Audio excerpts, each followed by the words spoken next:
آج میں ایک ایسے مسئلے پر بات کرنے جا رہی ہوں جو ہم سب کی زندگیوں میں کسی نہ کسی شکل میں موجود ہے۔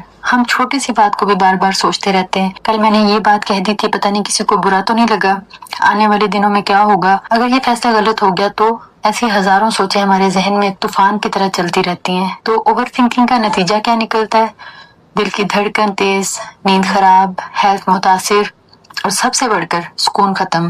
ہم اپنے حال کو بھی ضائع کرتے ہیں اور مستقبل کے ڈر سے اپنی خوشی کو بھی ختم کر دیتے ہیں۔ لیکن سوال یہ ہے کہ اس کا حل کیا ہے؟ اسلام ہمیں ایک آسان مگر بہت طاقتور حل دیتا ہے، توکل، یعنی اللہ پر بھروسہ۔ قرآن پاک میں اللہ تعالیٰ فرماتے ہیں، اور جو اللہ پہ بھروسہ کرے اللہ اس کے لیے کافی ہے۔ سوچیں ذرا، اللہ خود کہہ رہے ہیں کہ جو بندہ اس پر بھروسہ کرے اس کے لیے وہ کافی ہے۔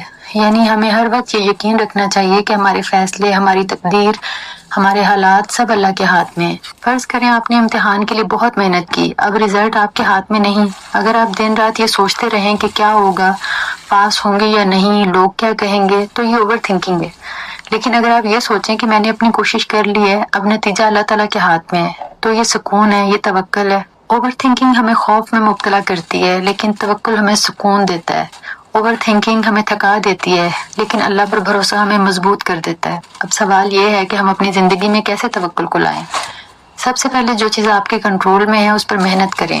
جو چیز آپ کے کنٹرول میں نہیں ہے اس کو اللہ کے حوالے کر دیں۔ اور جب دل بے چین ہو تو وضو کریں، 2 نفل پڑھیں اور دعا کریں، قرآن کی تلاوت کریں۔ خاص طور پر یہ دعا بار بار پڑھیں، حسبی اللہ لا الہ الا هو علیہ توکلت وہو رب العرش العظیم، جس کا ترجمہ یہ ہے کہ میرے لیے اللہ کافی ہے، میں نے اس پر بھروسہ کیا اور وہی عرش عظیم کا مالک ہے۔ یقین مانیں جب آپ اپنی فکر کو اللہ کے سپرد کر دیتے ہیں تو دل ہلکا ہو جاتا ہے، آپ کو لگتا ہے جیسے دل پر سے بوجھ اتر گیا ہو۔ اوور تھنکنگ آپ کی زندگی کو برباد کرتی ہے، لیکن اللہ پہ بھروسہ آپ کی زندگی کو سکون سے بھر دیتا ہے۔ تو آج ایک فیصلہ کرتے ہیں کہ ہم اپنی غیر ضروری سوچوں کو چھوڑ دیں گے اور اپنی امید، اپنی فکر اور اپنی تقدیر اللہ کے حوالے کر دیں گے، کیونکہ اللہ از دا بیسٹ پلانر۔